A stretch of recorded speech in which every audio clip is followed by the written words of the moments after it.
Believe it or not, but the Spider-Man Noir movie starring Nicolas Cage is actually real. And it's gonna be live action.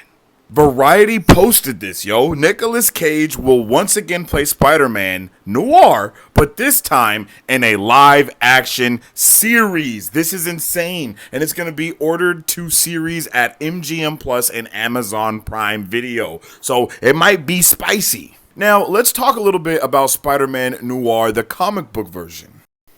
On Earth 90214 in the heart of New York City during the 1930s, Peter B. Parker loses his Uncle Ben to the Goblin and his carny cronies.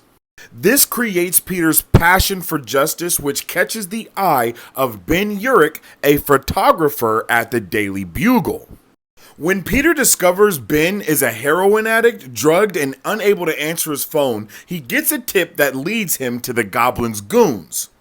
And they're picking up a shipment of antiques, and in dropping one of those containers, a bunch of spiders are let loose. Now, one of those spiders bites Peter B. Parker as it goes, but the spider tells him that the bite brings death to those of evil intent, but will bestow the curse of the power on him instead.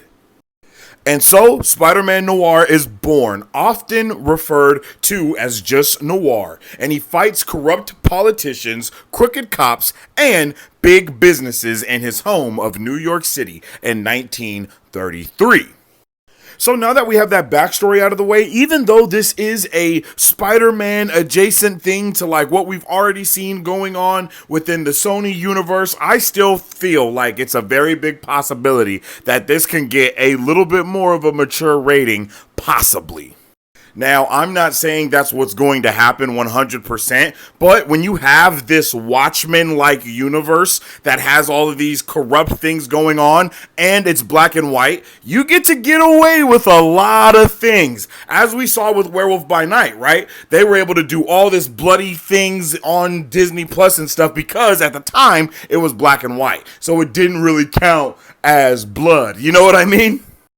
Adding all of that with the nitty gritty of how the noir element always is, I'm really excited to see what we could get from this. And it could be a side of Spider-Man that we really never thought we were going to see in live action. I'm interested in knowing how you guys feel about this. Are you here for it? Are you here for Nicolas Cage? Are you here for it being on Amazon Prime? And are you here for this possibly being a little bit more mature in rating?